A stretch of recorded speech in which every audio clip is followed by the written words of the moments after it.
ना आना चाहिए ना। मॉर्निंग स्टूडेंट, आज हम आपको पढ़ाएंगे उत्प्लावन बल होता क्या है। जब किसी वस्तु को क्या करते हैं, आंशिक रूप से या पूरी तरह किसमें डुबोते हैं, द्रव में, तो उसके भार में क्या होती है, कमी महसूस होती है। ठीक है, जब हम किसी वस्तु को द्रव में डुबोते हैं तो उसके भार में क्या होती है, और ये कमी कितनी महसूस होती है। द्रव में अगर एक वस्तु, अगर मान लीजिए कोई वस्तु है, इसको हम क्या कर रहे हैं, द्रव में, ये द्रव ले लिया हमने, अगर इसको हम क्या करेंगे, द्रव में डुबोएंगे, तो इसका भार मान लीजिए अगर 1 kg है, और जब ये इसका भार 1 kg है, जब द्रव में डूबेगा तो उसके भार में कमी हो जाएगी। मान लीजिए उसका भार 950 ग्राम हो सकता है, या 850 ग्राम भी हो सकता है, कमी होगी। ठीक है, जब हम किसी वस्तु को किसी द्रव में डुबोते हैं तो उस वस्तु के भार में क्या होगी, कमी। ये कमी क्यों होगी, जितना जब वस्तु किसी द्रव में डूबेगी तो क्या करेगी, द्रव को विस्थापित करेगी ना, तभी तो वस्तु जाएगी द्रव में। तो जब किसी वस्तु को द्रव में डुबोया जाता है तो वस्तु क्या करती है, द्रव को क्या करती है, विस्थापित करती है।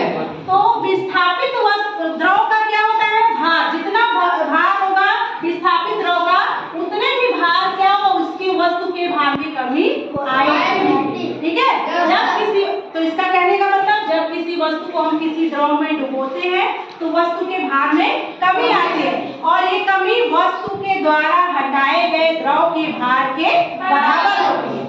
और ये जो द्रव है ये भी क्या करता है, इस वस्तु पे ऊपर की तरफ एक बल करता है, बल लगाता है, और कितना बल लगाएगा, जितना वो वस्तु द्रव विस्थापित की रहेगी, यानी जितना उस वस्तु विस्थापित द्रव का भार रहेगा उतना ही भार, उतना ही बल द्रव ऊपर की तरफ इस वस्तु पे लगाती है।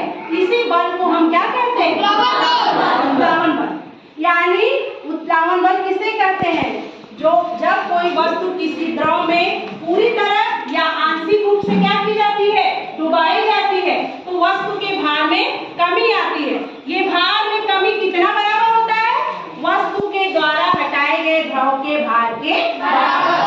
और ये द्रव, जितना द्रव का भार होता है, विस्थापित द्रव का भार होता है, उतना ही वस्तु के ऊपर ये द्रव ऊपर की तरफ एक बल लगाती है, उसी बल को हम कहते हैं उत्प्लावन बल।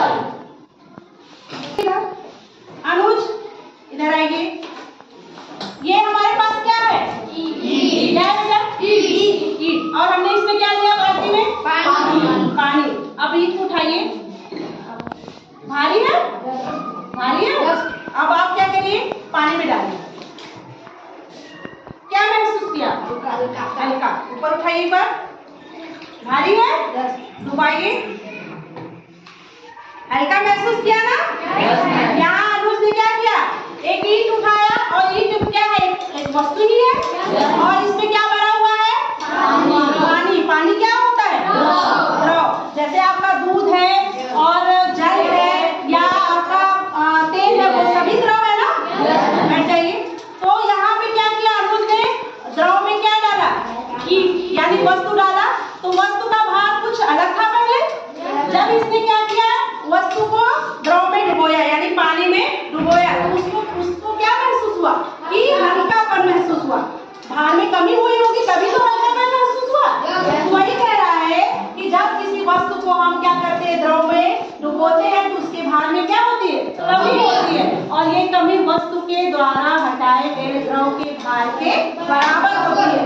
और वह द्रव भी क्या करता है, ऊपर की तरफ, वस्तु के ऊपर की तरफ एक बल लगाता है, इसी बल को हम कहते हैं उत्प्लावन बल। कोशिश करेंगे कि कैसे वस्तु के भार में, जब वस्तु हमारे किसी द्रव में डुबाई जाती है तो कमी आती है। इसके लिए हमारे पास ये क्या है, कमानी वाला तुला है ना, है कि नहीं। इसकी सहायता से देखिए इसमें क्या बना हुआ है, बना हुआ है कि नहीं, ग्राफ में बना हुआ है कि नहीं। इससे आप वस्तु का भार आसानी से मेजर कर सकते हो, नाप सकते हो। ठीक है, और हमारे पास ये देखिए कोई वस्तु है, इसका अपना कोई भार होगा ना। अब हम क्या कर रहे हैं, पहले इस कमानी में क्या कर रहे हैं, इसके हुक में वस्तु को क्या करें, पहले फंसा के इसका वेट मेजर कर लेंगे।